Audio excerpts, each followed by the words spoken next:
everyone. I've been in the NFT space for about 14 months. I've worked on lots of different projects, Zeus Protocol, Monsters Bash, most recently the unrugging of the Fairlady Squad. Things were really different when I applied to come to this speech back in March. It's supposed to be 500 people here total, one venue. Now look at us now, 600 speakers, like 7,000 people. All these celebrities want to come and learn from us. Clearly none of us really knew what was going to happen in the NFT space this year.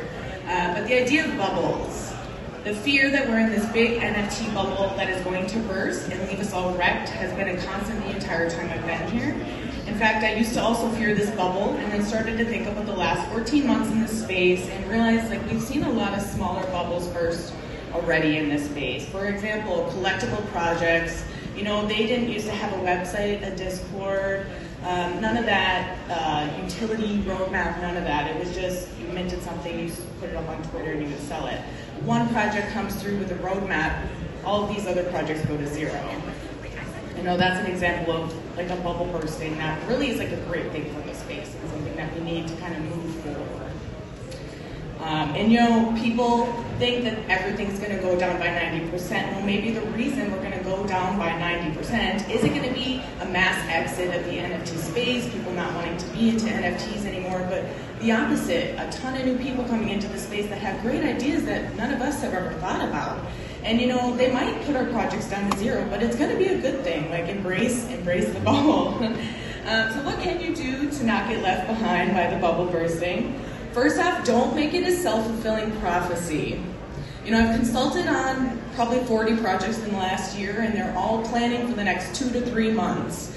They're setting themselves up for failure. There's literally no way that they can have long-term stability without planning for long-term stability. Learn and network, probably one of the most important things to do in NFTs. Join some Discords, get out, know some people in the communities. No one in this space is an expert yet. As much as people would like to say that they are, I know people that have been in NFTs since 2017 and they're not experts yet.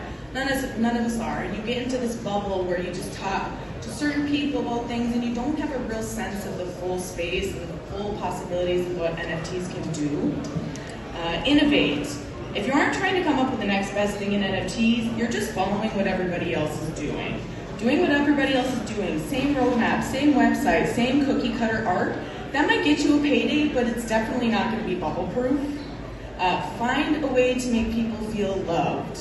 I don't know about you guys, has anybody had an overwhelming time since they've been here, connecting with people, feeling, appreciated with anybody in this space? Well, NFTs are doing that for people right now. You buy a single NFT, you join the community, and you're instantly part of a new family, each with their own vibe.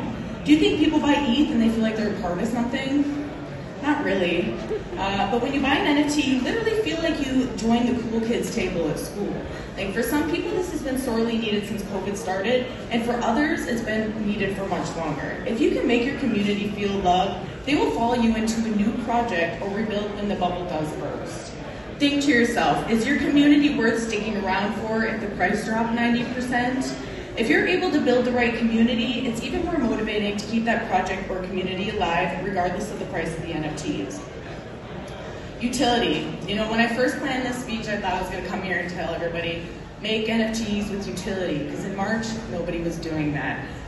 I still don't think we barely scratched the surface of what utility is. I wouldn't even say that what we're doing now is necessarily utility.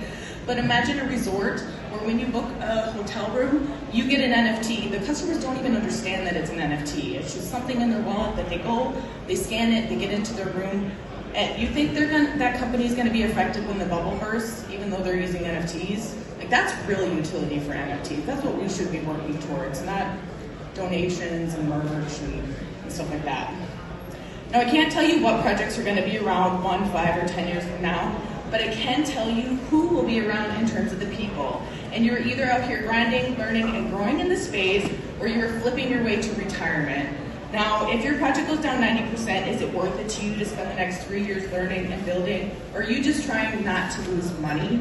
Because if that's the case, you should probably just sell before the bubble bursts. All right, thank you.